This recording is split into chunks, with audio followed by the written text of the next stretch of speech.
Toutes les eaux de la nature ne sont pas bonnes à boire.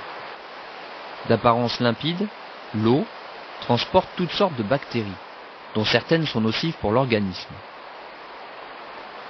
Ces substances proviennent soit du milieu physique dans lequel l'eau a évolué, soit des rejets de certaines activités humaines, comme l'agriculture ou bien l'industrie.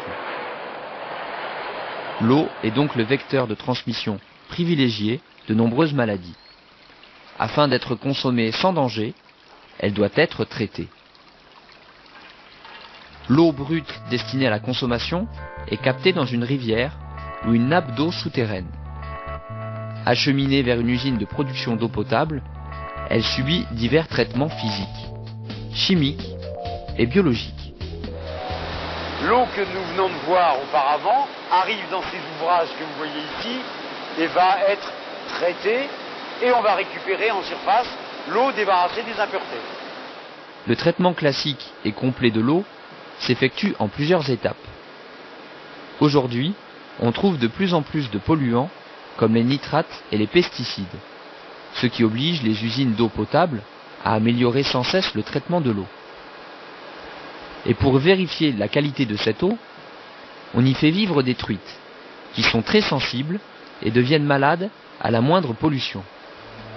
Rendue potable, cette eau est distribuée aux consommateurs.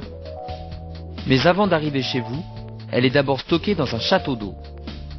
Ensuite, l'eau arrive en ville, où elle est utilisée. Les eaux usées, recueillies par les égouts, doivent être purifiées avant d'être rejetées dans la rivière. C'est le rôle de la station d'épuration.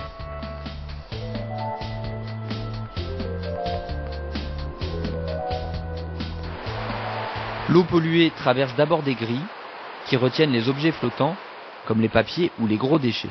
C'est ce qu'on appelle l'opération de dégrillage. Ensuite, on retire une partie du sable. C'est le dessablage.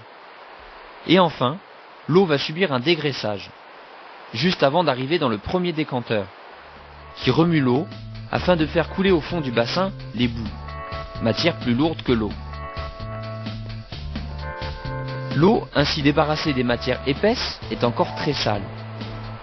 Elle passe dans un bassin d'aération, où des bactéries mangent peu à peu la pollution restante. C'est ce qu'on appelle le traitement biologique. Et enfin, l'eau est recueillie dans un dernier décanteur, appelé clarificateur, au fond duquel se déposent les bactéries alourdies par leur copieux repas. L'eau est maintenant assez propre pour rejoindre la rivière.